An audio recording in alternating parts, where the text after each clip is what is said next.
আচ্ছা, আপনি কি আপনাকে, আপনার নিজের চেহারাকে, ব্যক্তিত্বকে, নিজের বর্তমান অবস্থাকে ভালোবাসেন? ভালোবাসা উচিত। ব্যক্তিগতভাবে বলবো ভালোবাসা উচিত। কেন জানেন?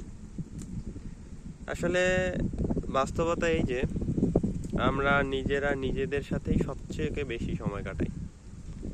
এখন একটা জিনিস বলেন যে আপনি যদি আপনাকে ভালো না বাসেন, নিজেকে ভালো না বাসেন, নিজের বর্তমান অবস্থা, ব্যক্তিত্ব, চেহারা, তাহলে আসলে কি ভালো থাকা সহজ বা সম্ভব? জবাবটা হচ্ছে না। সেই জন্য প্রত্যেকে বলবো নিজেকে ভালোবাসি, নিজের ব্যবহারকে, ব্যক্তিত্বকে, নিজের যা কিছু আছে সেই সব কিছুকে। হ্যাঁ, যদি সম্ভব হয় তবে জানাই সেগুলো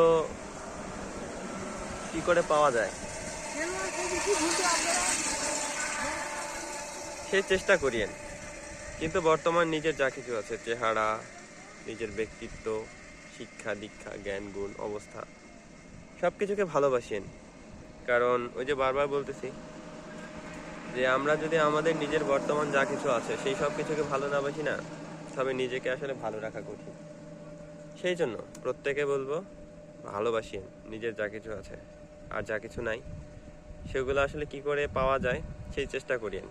আর যদি একান্তে পাওয়া না যায়, যদি ভাগ্যে না থাকে, সেসব ছেড়ে দিয়ে ভালো থাকেন, তাহলে আসলে সুস্থ থাকা সহজ হবে। আর এটা বলছি এই কারণে যে আসলে আমি আমাকে খুব ভালোবাসি। সত্যি বলতে পরিবার, নিকটাত্মীয়, বন্ধু বান্ধব, এদের পরে বা কখনো কখনো এদের আগে সব থেকে বেশি ভালোবাসি নিজেকে।